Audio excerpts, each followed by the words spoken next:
بەڵام لە تەوەری پانۆراما گفتوگۆ دەکەین سەبارەت بەو راپۆرتی کاوکارمان لە ڕحسان ئامادەی کردبوو سەبارەت بە ناکۆکی لایەنە سیاسیەکان لە 50 ساڵی ڕابردوودا و ئەوەی کە لە مێژووی حیزبە سیاسیەکانی ئێمەدا هەیە بۆچی بەو ئاسانیە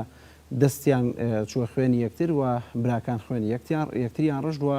تاوەکو ئێستا کە زۆرێک لە نووسەرانی کوردیش لەسەر ئەم بابەتە قسەیان کردەوەی کە پێویستی بە هەڵوەستەکردنەوەیە کە بۆچی کورد هەمیشە مێژۆکەی دووبارە دەبێتەوە و لە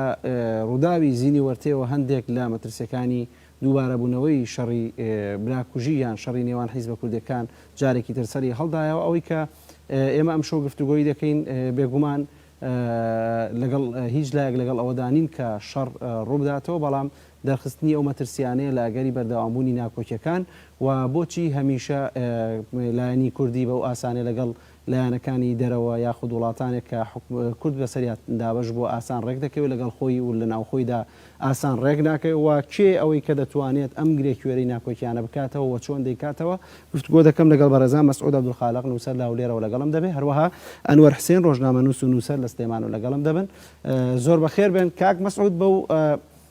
مێژووی کە ئێوەش هەتانە لە ڕابردوودا پێتان وایە بۆچی ناکۆکیەکانی ئێمە بەو شێوەن لە مێژووی ئێمەیە جۆرێک لە ناکۆکیە کە هەمیشە هەستەکەی دووبارە دەبێتەوە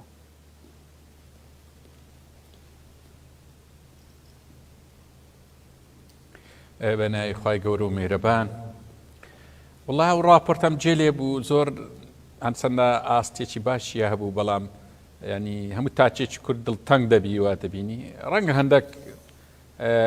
نادەقیقیشی تێدا بوو بەڵام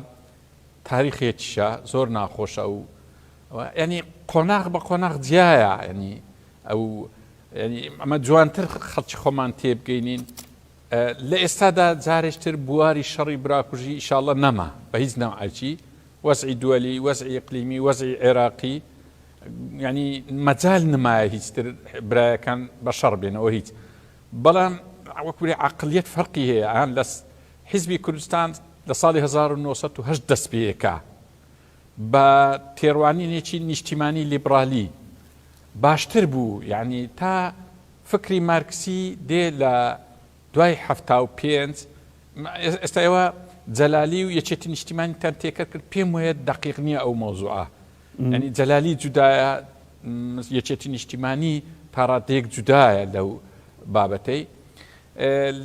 کە فکری مارکسی دێتێ مارکسیەت خۆی یعنی سێ قانونی هەیە لە مادیەی دیالکتیک وحدة والصراع المتناقض يعني لس أساسي صراع دي يعني وقتاي كردنية لهر شوينك ماركسيتي ليه بو صراعي ليه باوريان بو صراعي بو زور خراب بناوية قوربون كرد لا بغلكاني كرد أو فتركة لدواي دي يعني يشتن اجتماعي لأنه هتو نو يعني لس 2000 بدوا عقليتي بالتواوي استاغورايا ناتوانين برين تاريخي أمن لقراوام يشتن اجتماعي زور زار بقجلانا كاين ترداهات بەپێ ئەو فەلسەفەی مارکسی کە هەی بووان بخۆم لەگەداومە یەکێتی نیشتیمانی بەگژ لایترە بەڵام ئەمن هیچ جارێک نەمبینیە یەکێتی نیشتیمانی پاڵی دایبتە دەوڵەتێک ئەوە لەوەی لەگەڵ نیم یعنی من دیفاع لە یەکێتی ناکەم نارم یەکێتی زۆر جار شەڕی بە پارتی فرۆشتەوە بە سۆشیالیسم بەلایەکی بکە بەڵام بە پاڵپشتی دەوڵەتێک کە ئەمن نەمبینیە ئەوم نەبینیە لەلایەکی تریش بە ورد بینەوەی بەڵام دەزانی کە نارەکانی فترەی ئێستا زۆر فەرقی هەیە کردووە کاک مەسعود ینی حیزب ئەو کاتی ئاعتیمادی لەسەر بەڵێ چی دەڕێن نانی نارەکان تۆمەتباران کردووە و ئەڵێن بۆن منە لە هەندێک لە ڕووداوەکانە لەگەڵ ئێران بۆ یان لە ڕابردووە وەکو خۆشت باسی کرد هەندێک لەو مێژووی کە پەیوەستە بە جەلالیەوە هەندێک لە تۆمە دراوەتە پاڵیان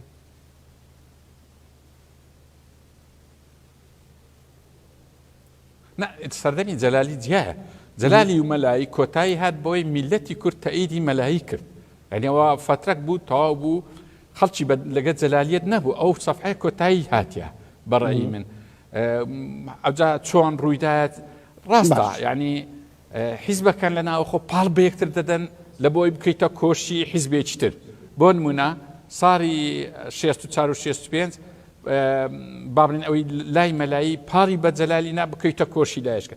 عيني نوتو شاشيش يشتين اجتماعي بار ببارتي ودني بکەیتە کۆشی عێراق عین واش ڕوویداوە یەکێتی بەقووەتر بوو بەڵام پاڵپشتی نەبووە بە ئێرانەوە ئەمە لە پێش چاومان بۆ شتانە دەبی ئەو مۆزوعانە بەوردی وەچی خۆی مۆزوعی بێلایەن خۆمان زۆر بێلایەنکەین دەگەڕێمە وڵاتی دەرفەت دێمەوە باز بکەین باشە کاگەنۆر وەک نووسەرێک تۆ ڕاتچیە لەسەر تاریخی ئێمە مێژووی حیزبەکانی ئێمە بۆچی بەو ئاسانیە بۆ نمونە ناکۆکیەکان قوڵ دەبنەوە ینی بەبەسیترین شت هەستەکەی کە ئەچێتە حاڵێکە خەڵک ترسی هەبێت زۆر سپاس جەنابەت بۆ ناوتی بۆ کاک مەسعودیش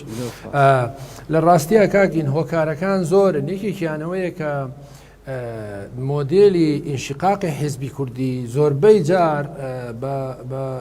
جیابوونەوەکان و ئینشقاقەکانی چۆتە قۆناغی شەڕی چەکداری یا ململانێ و توندەتیژیەوە هۆکارەکەشیەوە بووە ئەو باڵێکی ئینشقاقەکە لەگەڵ باڵی دایک مەسەن زۆر جار قبوڵی ناکە باڵی دایک یا باڵی سەرەکی قبوڵی ناکە ئەم حیزبە جیابێتەوە بۆیە پەنا ئەباتە بەر توندەتیژی ئەمە یەکێکە لەوانەیە کە ئەم مۆدێلە لە باکوور لە باشوور لە ڕۆژهەڵات و تەنانەت لە ڕۆژ ئاواژەی بینین کە لەگەڵ ئینشقاقەکان یعنی زۆربەی جار ئەوەی ڕووی داوە ئەوەی کە جەنابەت باسیەکەی لە مۆدێلی جەلالی و مەلای تا ئاگا بە دوجار مثلەن پاش هەرە 1970 دروستبوونی یەکێتی نیشتیمانی کوردستان و سەر لە نوێ دروستبوونەوەی قیادە مۆقەتە و کارەساتی هاکاری و هەموو ئەوانە دەرەنجامی دروستبوونی حیزبێکی نوێ بە ناوی یەکێتی نیشتیمانی کوردستان چوەکو قوارەوە حیزب چوەکو هەڵگیری ئایدۆلۆژیایەکی جیاواز لە قیادە مۆقەت و پارتی دیموکراتی کوردستان یعنی ئەو کە حیزبێکی ناسیۆنالیست قەومی ئەمش حیزبێکی مارکسلینیستی ماوئیست ئەمە بە نظری من لەلایەن مەسەلەن پارتی دیموکراتی کوردستانەوە قبول نەکرا و دەرەنجامی لێکەوتەوە ئەمە یەکێکە لە سەبەکان سەبەبی دووهەم دەخالەتی وڵاتان دەخالەت دەکەن لەم کێشە و ململانەیانە یعنی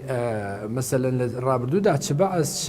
ئێران و چ تورکیا سووریا هەموو ئەوانە دەخالەتیان هەیە بۆی کە مثلەن ئەو هێزانەی کە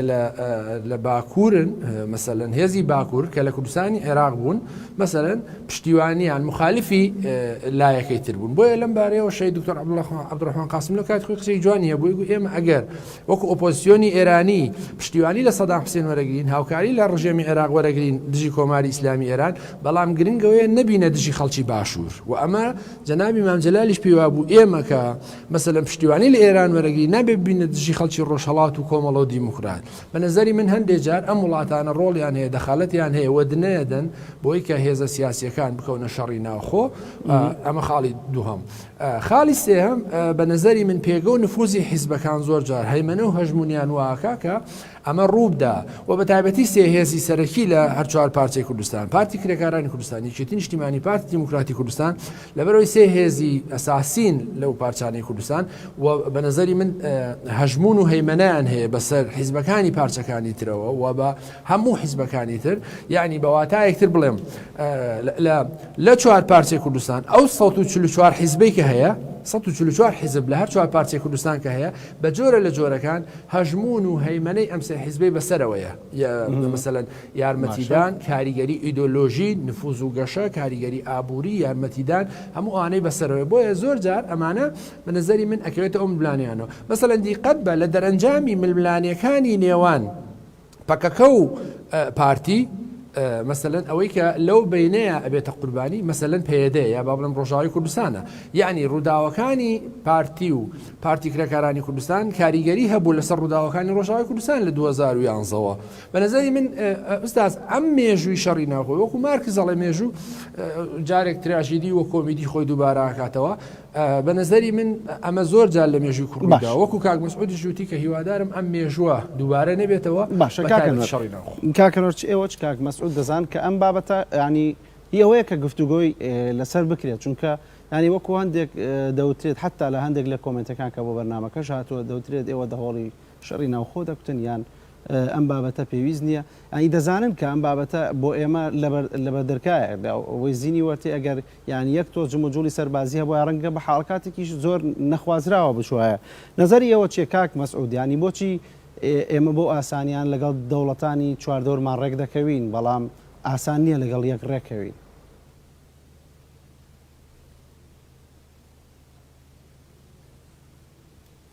ئەخۆیەوە دەردی میلەتانی بێبەختە ئەوەی ئەو دەردەی لێبی بەڵام دووبارەی دەکەمەوە بارودۆخی نێودەوڵەتی ئیقلیمی ناوەخۆی ڕێگە بەوە نادام نارێم پاکانە لە بۆ سەرکردەکان ناکەم سەرکردەکانی ئێمە تا ئێستا ئینتاجی سەدەی بیستن ینی عقلیەتەکەیان زۆر باش نەگۆڕایە بە تایبەتی سەرکردایەتی ئێستا دەبابی بگۆڕی ینی بەڵام نەگۆڕە زانتێ مشکلەی حیزبی کوردستان ئەوەیە ینی زۆر کۆن بووە ئەو فۆرمە نەمایە لە جیهاندا حیزب ئەوەندە مەسروفەی هەبی و چەکدار و منتیقەی هەبی و ئەوجە بژی و بتوانین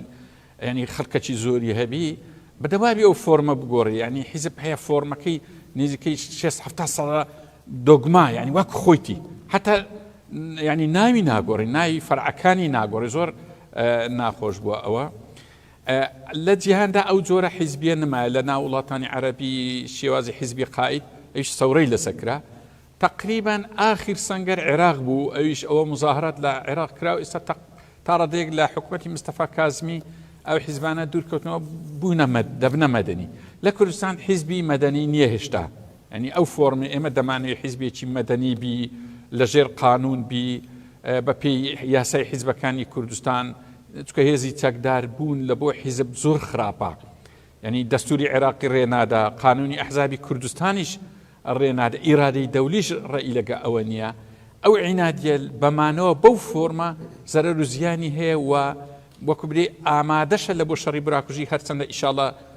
شتیوان نابی دەزانی شتەکەیە ئەو بارە قورسەی حیزب یەخستێ ملی خۆی ئەو هەموو ئەندام و لایەنگر و معاشوەر وا دەکا سیقەی ناوە خۆی کەمی ناچارە پەنا لە بۆ دەوڵەتی بێگانە دەبا ئەوە زۆر خراپە ئێستا هەر سەرکردەك هەر حیزبەك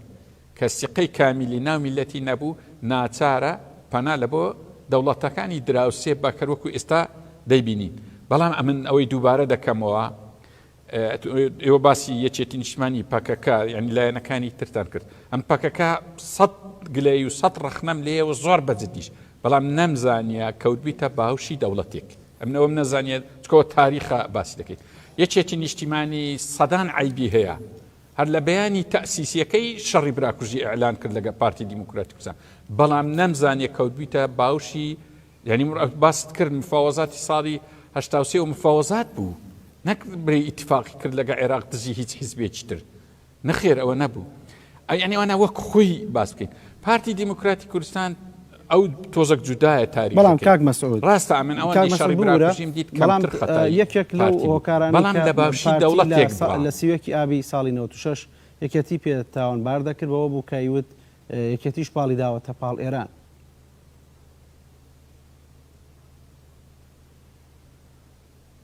ڕاستی توێ برێم یەکێتی غەدری لە پارتی کردەوە ڕێی منە بەڵام نەچوە پار ئێران یەکێتی بەخۆی بەهێز بوو کاکە یەکێتی قیاداتی بەقوەتی هەبوو ینی ئەو لە مەیدان بوو ینی پارتی دیموکراتی کوردستان و یەکێتی نیشتیمانی نەدەبوو یەک لە شەڕدا یەکێتی نیشتیمانی پێویستی بە ئێران و تورکیا و عێراق نەبووە شەڕ لەگە پارتی من بخۆ ینی ئەو حەقەتانە دەبی بزانین لەبەرەندێ ئەو نەخێر ئەوە جاری دوم تۆزەک جودایە کە قواتی عێراقی دێ و ئەوی یەکی ئاپی لێ دروست دەبی ئەمن ڕاستی یعنی با پاکەنە لە بۆ هیچ لایەکی نەکەین پارتی دیموکراتی کوردستان ئەگە خۆی بە باوشی عێراقدانەدا باە ینی خلاص بوو عشایرەکانی لێ هەستا بۆ یەکێتی نیشتیمانی چاردەوری ئەوجا خەتای کاملایە کاملانی ئەوە جودایە ئەو مۆزوعە ئەمە ئەو کاتی پێمان وابوو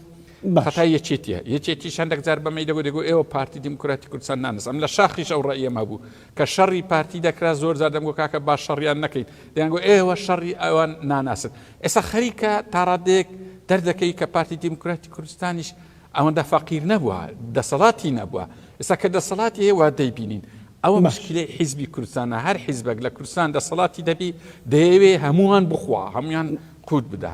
باش کاکە ئەنوەر ئەوەی کە کاک مەسعود دەڵێت ینی ئەو فۆرمەی حیزبەتی کە ئێستا حیزبە کوردەکان کاری پێ دەکەن بەسەر چووەوە ینی پێویستە چۆن مامەڵە بکرێەوە چۆن حیزبەکان خۆیان نوێ بکەنەوە چۆن لەگەڵ سەردەمەکان خۆیان بگونجێنن لەگەڵەوەی کە دەزانیت بەشێک لەم حیزبان ئێستا حکومڕانن و ڕخنەیەکی زۆر و گلەیی زۆر هەیە لە چۆنەتی حکومڕانیان و ئەوەش بەشێکی پەیوەندی بە فۆرمی حیزبی ئەوان و چۆنەتی کاری حیزبی و سیاسیان ڕنگدانەوەی هەبووە وڵای لە ڕاستیە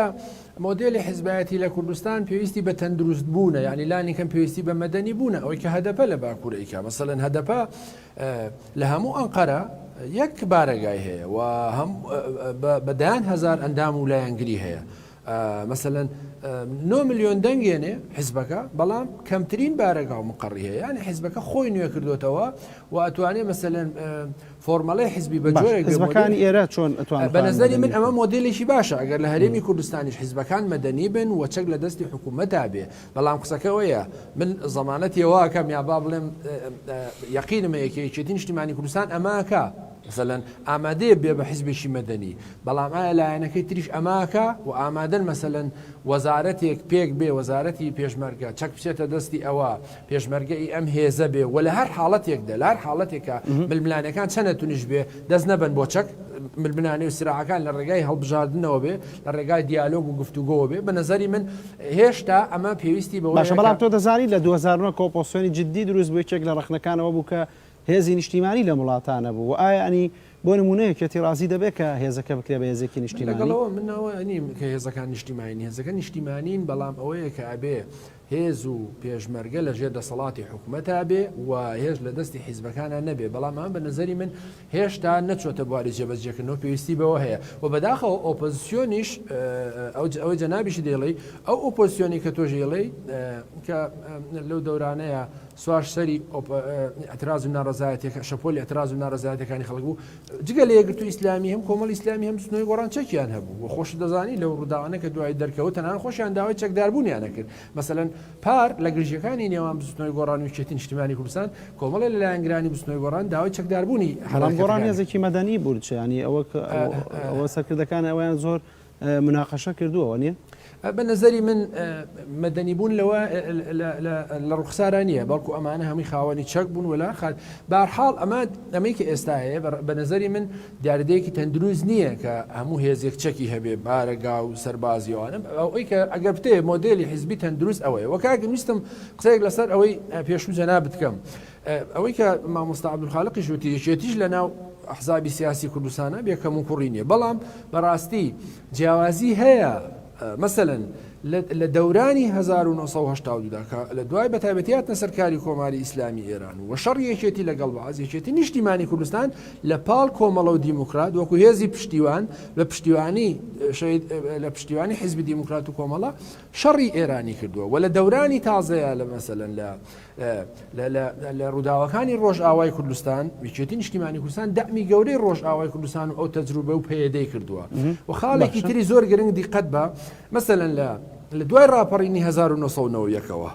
میدیای ئۆپۆزیسیۆن، ئەحزابی ئۆپۆزیسیۆن، حیزبی ئۆپۆزیسیۆنی هەر چوار پارچەکەی کوردستان هەمووی لە سنووری سلێمانی و یەکێتی نیشتیمانی کوردستان بووە. ئێستاش بارەگای چوار کۆمەڵە لە ئێران، بارەگای دوو حیزبی دیموکرات، بارەگاکانی هێزەکانی ڕۆژهەڵات لە ژێر دەسەڵات سەرنجیش لەسەرەوەیە کە ینی ڕێگری لە کار و چالاکی ئەوانیش کراوێەوە نیە؟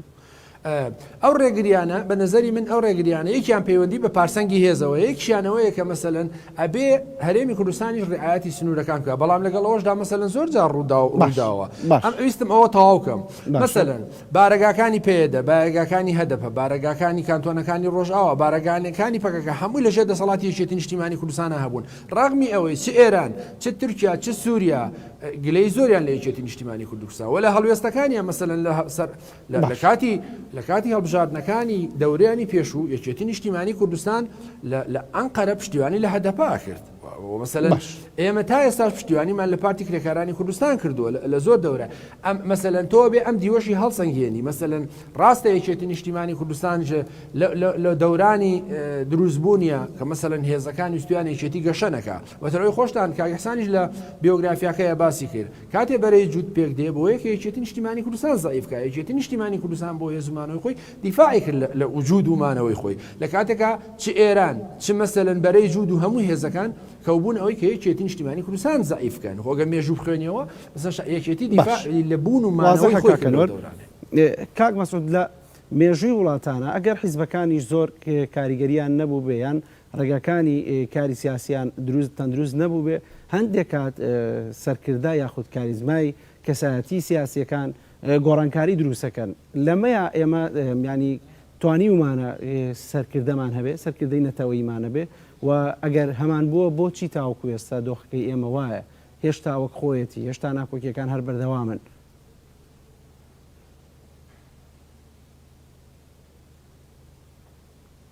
خۆی ئەو وەڵامی ئەو پرسیارەت لە قسەیەکی گرنگی کاک ئەنوەر باسی کرد و مهمیشە ساغی کەینەوە ئەوە ئەو باسی شتێکی کرد وتی یەکێتی نیشتمانی ئامادەی ببتە حیزبێکی مەدەنی ئەوە زۆر گرنگە باش پێدەچی تا ڕادێک ناتوانم 100% باز تۆزێک ئاماژەکان بەوەی دەچی ڕاست بی ئەوەم چکە ئەگەر ئەوە ئاعترافمان کرد هەموو مسەقەفی کورد بەو وتەیە معنایەکی زۆر گەورە دەخوازی یعنی گۆڕانکاری گەورە لە کوردستان دەبی بەڵام شتێکەیە با ئێمە وەکو برێ مەلەفی دەوڵەتان و هەرێمی کوردستان کۆتایی پێبین بە وتەیەک وەچکەوەش عیلاقی با وەڵامی پرسیارەکەی جەنابەت هەیە ئێستەمە یەکێتی یا پەکەکەیە گۆڕانە کۆمەڵە یەکگرتووە ئیلا ئەخیریه حەز ناکەین سەر بە هیچ لایەکی ئیقلیمی بی یعنی باسی یەکێتی نیشتیمانی دەکرێت کە سەر بە ئێرانە ئەمن پێم وایە ئەوەندی هەتا پێش ئەو کۆنگرەی سەر بە پارتی بوو سەر بە ئێران نەبوو یعنی سەر غەڵەتە ڕەنگە غەڵەت بیەوەی بەڵام هیموویە سەر بە حیزبێکی ناوخۆب لە پاش کۆنگرە ئەوە جودایە ئەو کۆنگری ئەخیری یەکێتی نیشتیمانی ئەوە ئێستا مشکلەیە بینی پارتی و تورکیا ئێمە بە هەموو لایەکمان حەول دەین ئەمن واز دەکەم پارتی ئەوجا خەتای حیزبەکانی ترە خەتای هەموو لایەکمانە چکە پێشووتر پارتی دیموکراتکردن بە تەنها حیزبێکی تەقلیدی زۆر کۆن بوو باقی حیزبەکان کە ئی سەردەم و چەپ بوون هەموو بەلایەکانی پارتیش بە تاقی تەنها بوو کەوتە بەرەی تورکیا مەزینی وەستێ ینی هێشتا نەمان بینی کە ینی مەدەنیانە بیرکەنەوە ئەو هێزانی کە سەربازیانەیە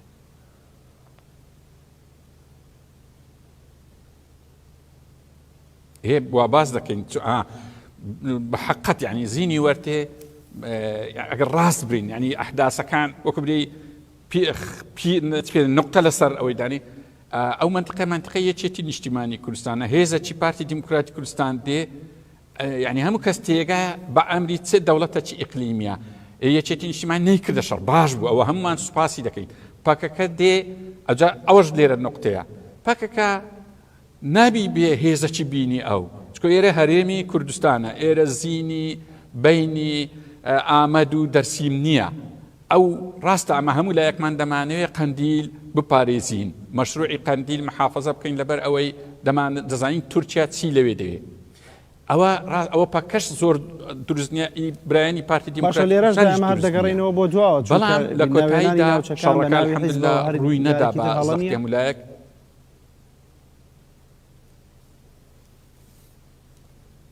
وڵاوە چ بکەین بریاوە وە نەبایە حەقیقیە و حیزب لە کوردستان هەر یەکە و نفوزی هەیە و چەکداری خۆی هەیە و ئاسایشی خۆی هەیە و ئاسایش دەچی نەفەریوی دەگری پشتی دەشت جێ لێ نەبوو کۆمەڵی ئیسلامی گوتی ئاسایش نەفەری مەیگرتی و سێ فەقەراتی چکاندیە یعنی ئەوە چی بکەین ئەوە ئەگە بریاوە نەبوایە بەڵام ئەلمهم تو پرسیارەکەی جەنابەت کە چۆن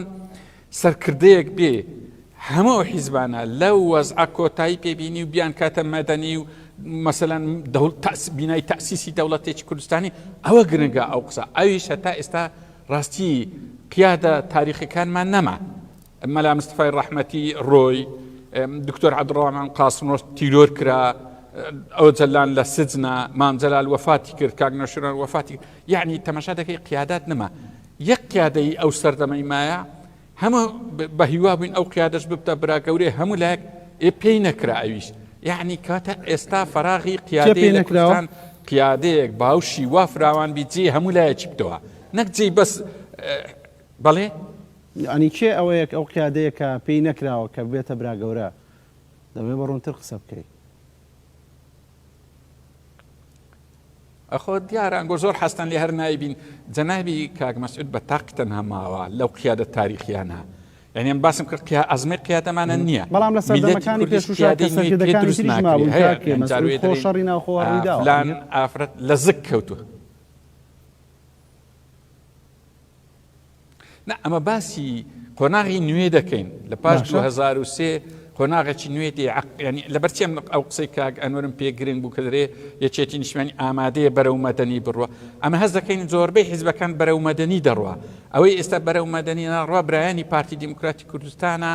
علاقاتی ئیقلیمیەکەی خراپە علاقاتی ناوخۆ یعنی مەجال هەبێ هەموو لە قسە و گفتوگویان لەسەر بکەین بۆ ئەویش بێتە ساوڕێ ڕەنگە کۆتایی بەوەسەی وازحە کاکەنەر تۆڕات چییە ینی بۆچی ئێمە سەرکردەی نەتەوەیمان نەبووە یان چ شتێک ڕێگرێت لە بەرەوەی کە بۆ من لەم دۆخی کە کاک مەسعودیش هەندێک ئەنی ڕوونکردنەوە قسەی لەسەر کرد کە کەسێک نییە کە ڕۆڵی با بڵین سەرکردێکی کاریزمی ببینێ و ناکۆکیەکان وەلا بنێ و بێت ڕێکی خاتەوە بە تایبەتی نێوماڵی کوردی کە دەزانی چەند شپرزێ بە بەسیتنیشت تێک دەچێت بەداخەوە لە چانسی گەلی کورد لە بەدبەختی گەلی کورد مەسەرەن سەرکردا و کارێزماتیکەکانی زۆربیان گیانیان لەدەستدا بە تایبەتی مەسەلەن خاڵی خۆشببوو جەنابی مام جەلال ڕۆڵی گەورەی هەبوو لە دەورانی شەڕی ناوخۆ لە نەوەدەکانە ئەو حکایەتتان گوێ لێ بۆ مەسەوە خودی مام جەلال بوو کە بە ناڕزایەتی و ئەترازی مەکتەبی سیاسی وتی خۆمە ڕۆم بۆ سەری ڕەش و ئەم شەڕە کۆتایی پێدێنم مەسەلەن ئەمە ئەم هەڵوێستا مەسەلەن ئێستا ئێمە نایبینین بەداخەوە لە ڕۆژهەڵاتی کوردستان ئەو سەرکردانەی کە ڕۆڵی گەورەیان هەبوو کە چ شهید دکتۆر عەبدوڕەحمان قاسملۆ چ شهید فەهادی مستەفا سوڵتانی ئەمانە ڕۆڵی گەورەیان هەبوو کە ئەتوانی دەور و نەخشی زیاتریان هەبێ و چ خوا لێ خۆش بوو کاک نەوشیروان و چ بەڕێز ئۆجالان ئەمانە کە مەسەلەن کارێزماتیکی گەورەی 50 ساڵی ڕابردووی بچنەوەی سیاسی گەلی کوردستان بوون زۆربیان لە ژیانە نەماون یا لە زیندانن ئەوەی کە کاک مەسعودیش باسی کرد جەنابی کاک مەسعود ئەتوانێ ئەم ڕۆڵە ببینێ بەڵام بەداخەوە کە تا ئێستا ئێمە نایبینی پێی هەڵنەساوە کە بە نەزەری من ئەتوانێت ڕۆڵی ئەم ڕۆڵە ببینێەوە سەربەرێکی گەورەش بۆ خۆی تۆمارکە ینی لانی کەم ئەوەی کە ئەو سەرۆکی هەرێمیش بووە مەسەن هێز و لایەنە سیاسیەکان نەک یەکێتی نیشتیمانی کوردستان کە سراعی هەبووە لەگەڵی مەسە هێزەکانی تریش هێزەکانی ئۆپۆزیسیۆنیش گلیان لێ هەبووە و ئەمە خاڵێک ترویستم ئەوە بڵێم کاکی مەسەلەن خاڵێکی جەوهری و گرنگ هەیە کە ئەوەی کە من دیسانیش تاکیدی یەکەم کە یەکێتی نیشتیمانی کوردستان هەوڵەدا و ئەیەوێ و یەقینی هەیە لەوەی کە ببێ بەهێزی مەدەنی و لە هەر حاڵەتێکە لە هەر حاڵەتێکە کە دێتە پێشەوە دەست بۆ چەک نەبرێ و ئەمە تحریم بکرێ و بە نووسرا بنووسێ لە لێوان لایەنەکانە نەک لەبەرەوەی کە بە فشاری وڵاتێک تۆکانی ئەمەنی پێ مەبەست ئەمە وەرقێکی شەرەف بێ لە نێوان لایەنە سیاسیەکان بێگومان باشە بەڵام کاکەنەر ببوورە ینی کامانن ئەو سەرکردانی کورد کە ڕێگر بوو لە ڕوودانی شەڕ چەندە دانی ڕابردووی ئێمە شەڕی زۆر تیا بووە ڕاستەکەی لە دەورانێک وەکو وتم ئەگەر کاک شەڕ لە هەموو دنیای هەبوو مەسەلەن لە دوای سەربەخۆبوونی سۆدان و باشووری سۆدان شەڕ لە ناو خودی باشووری سۆدان لە ناوان حرەکەی جۆنگەرەنگ و باڵە ئینشقاقەکەی ڕوویداوە کە وەزئی خەڵک زۆر خراپە مەسەلەن لە سووریا هەروە بووە و لە تورکیاش لە دەورانی پێش کەمال ئەتاتورک ئەم وەزعانە ڕوویداوە و لە ئەریتریا لە تەیموری خۆرهەڵات دوای سەربەخۆی لە زۆربەی وڵاتانە ئەمە بەداخەوە ڕوویداوە کوردستانیش ئەم سیناریوانی تیا دووبارە بۆ تۆم تراژیدیانە ئەو ڕاستەکەی لە دەورانێکە بەڵام مەبەستم ئەوەیە لەو دەورانەکە شەڕیش بووە ئێمە ئەو ڕۆڵی مام جەلالی ژەبینین مەسەلەن ئەو جوهد و تۆلێرانسی کە لە مام جەلال پێشکەشی کردووە ئەیبینین ویستم قسەیەکی تریش بکەمەوەیەکە ئێوە بە خۆشتان نەزانن مەسەلەن هێزە سیاسیەکانی تریش ئەزانن مەسەلەن من خۆم لەگەڵ سەرکردەی یاسکرتێری یەکێ لە حیزبە ئیسلامیەکان دانیشتوم ئەڵێ ئەو کاتێک کە جەنابی مام جەلال نەخۆش بوو چوومە لای وتم وەڵا مام جەلال هەمیشە دوعات بۆکەم تی مام جەلالیشتی سپاست دەکەم وانەوتم ڕاستە بۆ چاکبوونەوە و شیفاایە بەڵام خەمی ئەوەمە بەڕاستی تۆ شتێکن لێبێ ئێمە وەزعمان خراپە بێ یعنی خۆ ئێستا وازە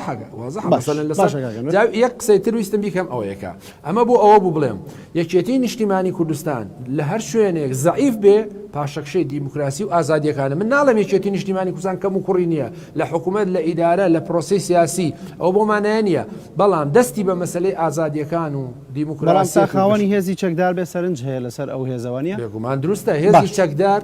وتم یەکێتی نیشتیمانی ئەوە خۆی کا بە هێزێکی مەدەنی و ئەمە لە زۆربەی سەرکردە سیاسیەکانی یەکێتی نیشتیمانی کوردستانیشە ڕنگدانەوەی هەیە مەسەلەن خەریکی ڕێکخراوی مەدەنیها نووسەر و کۆبوونەوە و دیالۆگی جۆرا و جۆر ئەمە سەری نەشان هێزی چەکداریان تایبەتی شانێکەوە ڕخنەیەکە لە سەریان ئەم ڕخنەیە دروستە بەڵام قسەکە ئەوەیە مەسەلەن تۆ بێ ڕخنەکە لە نێوان یەکێتی و هێزێکی تر مەسەلەن بەشکەی بۆ 30 بۆ 170 بۆ 100 کاک مەسعود لە نێوان ئەو تەجروبانەی کە پارچەکانی کوردستانیانە ڕۆژئاوای کوردستان یەکێکە لە تەجروبە نوێەکان و ڕەنگە هەموو تاکێکی کورد خەون ببینێ کە تێک نەچێەوە ئەوەی کە دەستیان پێکردووە بەردەوام بێت چەندە هەوڵێکی ئاشتەواییش لە ڕۆژانی ڕابردوو هەبوو بە بڕوای تۆ ئەوەی کە لە ڕۆژئاوا دروست ئەبێت ڕێگرە بێت لەو تەجروبانەی کە ئێمە وەکو باشوور و باشەکانی ترپیایی تێپەڕێوین یان مەترسی لە بەردەم ئەوانیشدا هەیە؟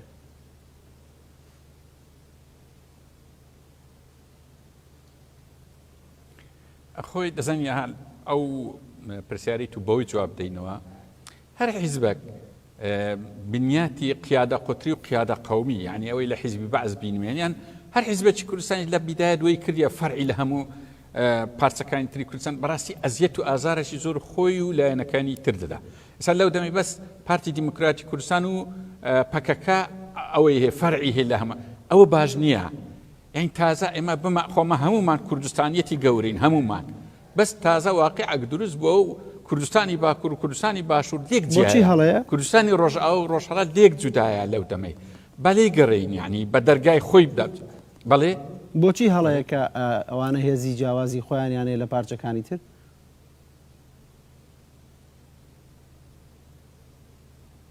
دەزانیت چۆنە یعنی ئێستا برایانی پەکە برین فەرعەکیان هەیە لە کوردستان کورسێکی پێنایە بەڵام بوویتە دەواازەیەک بێدا دێتە کوردستان نه لە کوردستان حکوومەتە خوار خراپمان هەیە بەڵام هەر حکوومەتە هەر چۆنایەتی بی هزار دوعاشی لە یەکەین دەرین خوایە لە کۆرمانی بەڵام بتێ نەتەوێ حکوومەتە و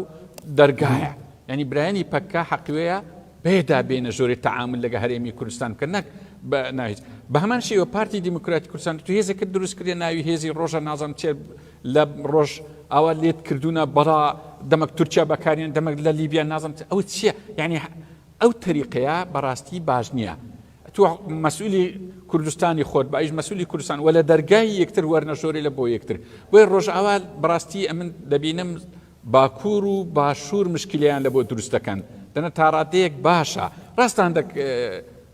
نوعك لە دیکتاتۆریەتی قەدیمی هەموو حیزبەکان کایکەن لێش بەدی دەکرێت بەڵام ئەم دیکتاتۆریەتەکەم پێ باشترە لە فرە میلیشایی ئەوە هیچ گومان نییە دەشکرێ یعنی حیزب لەوێن دەرێت تا ڕادەی خۆی والێ کردیە مەدەنی بی و هێزەکی ناوەچکیلی ئەوەنە هەموو باشن بەڵام هێشتان باوشی فراوانتر بکاتەوە باجێی هەمووان ببیتەوە ئەوە ئەزمونێکی خراپ نییە هەتا ئێستا بەڵام دەکرێت باشتریش بی باش کاکەنۆرگەر ئەوەی کە باسمان کردبێ هەڵەکانی مێژووی ئێمە بن بۆ ئێستا چی گرنگە چونکە ئێستا ئێمە لە بەردەم کۆمەڵێک ئاڵنگاری گەورە داین عراق دەبینین کە حکوومەتێکی گۆڕی و سەرۆکوەزیرانێکی نوێی هێنا و هەندێک لە داواکاری خۆپشاندەرانی جێبەجێ کردووە کە ینی ئەگەر وانای بنین جێ دڵخۆشیش بێ بۆ هاوڵاتێکی عراقی بەڵام بۆ ئەمە لە کوردستان نبینین لەگەڵەوەی کە هەمووان کۆکن لەسەرەوەی کە گەندەڵی هەیە هێزی سەربازی با بڵین یەکخراو نییە و سەرنج لەسەر حکومڕانی هەیە ینی بۆ ئێستا چ شتێک گرنگە چونکە ژیانی خەڵک بە مێژۆکەی ڕەنگە زۆر بۆی گرنگ نەبێ گەر ئێستای باش نەبێ وانە؟ ڕاستە لە ڕاستیا ئەستاد پێشەویستم لەسەرەوەی ڕۆژاوە قسەی بکەم ئەوە بابەتێکی زۆر باشە مەسەل لە ڕۆژاوی کوردستان لە ڕۆی ڕووداوەکانی بەهاری عەربی 2011 مەسەل هێزێک کە واقعەتی هەبوو واقعەتەکەشی ئەوە بوو کە لە دەورانی حافز ئەسەد بەو پێی کە ڕژێمی حافز ئەسەد ڕێگایدا بوو کە کوردەکانی سووریا نەچن بۆ سەربازی بستە ناو هێزەکانی پارتی کرێکارانی کوردستانەوە پارتی کرێکارانی کوردستان لە دروستبوونیەوە تا 2011 نزیکەی 7,000 شەهیدی گەلیلای هەبوو لە ناو ڕۆژاوای کوردستان کە ئەوان خۆیان پیانەوت باشووری بچوو و موقع و شوێنی نیشتەجێبوونی عەبدوڵڵا ئۆجالان بوو لە بیقاع و لە سووریا بۆیە پەکەی هەژمونێکی گەورەی پیاکرد بوو لەوێ کە ڕووداوەکانی 2011 بێ پەیەدەکە لە 2023 دروستکرا بوو دەستەگرێ بەسەر ڕۆژاوای کوردستان و هێزی خۆی پێگەێنێەوە کۆنتڕۆلی دام و دەستگاکانەکە لە بەرامبەر ئەوەیە ئەو ململانی کە باسم کرد لە نێوان پێکاکە و پارتی ئەویست ئەم ململانێن درێژ بێتەوە بۆ ڕۆژاوای کوردستانیش و هێزەکانی کە چێ پارتی دیموکراتی کوردستانی سووریا و دوجار ئینشقاقەکەی کە پارتی پێشکەوتخوازی دیموکراتی سووریا عەبدولحەمید دەروێش و دوجارش پارتی دیموکراتی کوردستانی ئەلپارتی لێجیابێتەوە پارتی ئەویست بە هەمان شێوەی پەکەکە هێز نفوزی هەبێ بەڵام پێئێدە و پەکە ڕێگەیان نەدا ئەمە وای کرد دەواازەکان دابخرێ و تا ئەگا بە ئێستا کە هەم هەباڵ لاهور شێخ جەنگی و هەباڵ بەڕێز نێچیروان بارزانانی ڕۆڵیان هەیە ئەوە بە نەزەری من ئەوە خاڵێکی باشە وەڵامی کاک مەسعود باسی کرد پێدە ڕێگا نادا دوو هێزی ئاسایش هەبێ دوو پۆلیس هەبێ دوو حکوومەت هەبێ ئەڵێ ئەبێ بێنونا ئەو هێزە بە نەزەری من ئەمە دروستە و ڕێگریشی کرد لە شەڕی ناوخۆ و ئێستاش پێم وایە ئەنە کەسە بەڕاستی لێدوانەکانیان و مامەڵەیان و بەشداریان لە هەندێک لە شەڕەکانی کۆبانی لە پاڵ تورکیا لە ئەفرین لە سەرەکانی بە نظری من ئەم هێزا خاتە ژێر پرسیارەوە ئەوە دیوێکی بودیوێکی ویستم ئەو لەسەرەوە تۆزیەک دەم سەبارەت بەوەی کە لە عێراق ڕۆدا بێگومان ئوستاز جارێک تەمێ باسی هەدەپە بکەم حکوومەتی تورکیا بەو هەموو شۆڤێنیەی بەو هەموو ئیسیبدادەی 12,000 ئەندام و ئزوی هەدەپەی گرتووەتە خستوەتە زیندانەکانیان لە ئەندام پەرلەمان و لە سەرۆکی شارەوانی و لە کارکتەری چالاکی هۆزانوان و نووسەر و ڕۆشنبیر بەڵام هەدەپە هەرگیز دەستی نەبر بۆ چەک و هەرگیز ئەو دەورانەش کە شارەکانیان کرد بە مەتەرێزی خۆپارێزی غەڵەت بوو بەڵام لەگەڵەوەشا لە دەورانی دوایەوە دیسان پەنایان بردەوە بە سندوقەکانی هەڵبژاردن بە نەزەری من هەرێمی کوردستان ئەو مامەڵانەیەکا لەگەڵ بەغا ئەبێت تەواو تەندروست بێ و لەبەردەم مەترسیایەوە نییە بێگومان نەکرێتەوە هەموو ڕۆژ مەسەلەندانیشی دانووسان بکەیت قسەکە ئەوەیە ئێمە خۆمان قەنەعەتمان بەوەیە یا با بڵێن بڕوامان بەوە هێنا و هەرێمی کوردستان هەرێمێکی فیدراالیەوە بەشێکە لە حکوومەتی عێراق و حکوومەتی عێراق داواشتی عجیبیشی نەکردو داوای ڕادەستکردنی نەوتەکەی کردووە و ئێمە ناڵێن حکوومەتی هەرێمی حکوومەتی عێراق حکوومەتێکی کەم و کوڕیاویش لە ئاسی ڕیزبەندی دەوڵەتانە لە ڕێکخراوی شەفافیتی نێودەوڵەتی گەندەڵیتیە شەڕ و کوشتاریتیە لەوانەیە حەزمی ئاوادانکردنەوەی بەقەر هەرێمی کوردستانیش نەبێ بەڵام بۆچیە بێ هەرێمی کوردستان خۆی بەراوردکە لەگەڵ عێراق و یەمەن و سووریا بۆ نابێ خۆی بەراوردکە لەگەڵ قەتەر و ئیمارات و بەحرێن کە مەسەلەن خۆ ئێمە پێیان ئەڵێن ئەوانە شێخنشین بەڕێوەیانە بن بەڵام بزانە ئەوان گەشتونە کوێ ئێمە دیعایەوەمانە کرد کە هەرێمی کوردستانەکەینە دووبەی بەڵام ئێمە ئێستاکانە تووشی گیرروگرفتی ئابووری گەورە هاتوین بە نەزەری منەوەی ئەگەر قرارە مەسەلەنەوەی کە جەناب دێڵی هەرێمی کوردستان لەبەردەم ئەو سوعوبات و ئالانگاریانی کە هەیە خۆی تێپەڕێنێ بە نەزەری من بە پلەی یەکەم بەرپرسیارەتەکە لە ئەستۆ یەکێتی نیشتیمانی پارتی دیموکراتی کوردستانە بە تایبەتی پارتی کە مل نادا بۆ زۆر مەسائل کە پێویستە مل بداوە ئەم هەوڵەکە ینی لە خۆی ئەو قسانێک کە کرمانەوێ بڵێم لەناو پارتی دیموکراتی کوردستانیش هەوڵێک هەیە تۆلێرانسێک هەیە مەسەلەن بەڵام کەمینەیە کەمە بە تایبەتی خودی بەڕێز نێشیروان بارزانی ئەوێ مەسەلەن ئەوەی کە جەلام بدێڵی لەگەڵ یەکێتی نیشتیمانی کوردستان ڕوبەڕووبنەوە و مەسەلەن لە ڕێگای دیالۆگ و گفتوگۆوە لەگەڵ حکوومەتی عێراقی پێک بێن بە نەزەری من باڵێکی ڕادیکاڵ هەیە یا با بڵێم بەشێک لە ئەم باڵە ڕادیکاڵە مل نادا بۆ ئەمانەکە ئەمە لە هەر حاڵدا هەرێمی کوردستان نەگر بە تەنها لەبەرەوەی لە دوای کۆڕۆنا ڕوبەڕووی قەیرانی ئابووری بۆتەوە بەردەوام هەرێمی کوردستان لە بەردەم هەڕەشە و مەترسی لە ناوچوونی ئەم ئەزمونەیە بە کورتی پێم بڵێ ئێمە لە بەردەم هیچ مەترسێکی شەڕدا دەبین لە ڕۆژ داهاتوودا بە تایبەتی شەڕی ناوخۆ و شەڕی نێوان لایەنەکان لە ڕاستیا من هیوادارم کە هەر نەبێ بەڵام پێم وایە ئەوەی کە من بزانم یەکێتی نیشتیمانی کوردستان بە هیچ شۆرێک تەدەخولی ئەمە ناکە و لەگەڵی نییە تا ئێستاش خۆشتان نەزانن مەسەلەن لە زۆر مەجالە خۆی بواردووە بەیاننامە با هەبێ قسە هەبێ دیالۆگ هەبێ مەسەلەن سراعی میدیایی هەبێت تەبیعیە بەڵام دەستبردن بۆ چەک و شەڕ بەڕاستی بێت تەحریم بکرێ و بێ خەڵکی کوردستان و هێزە سیاسیەکان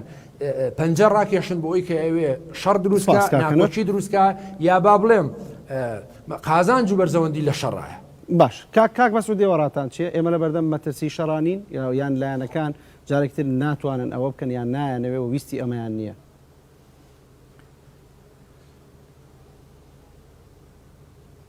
ئەمکو باسم کرد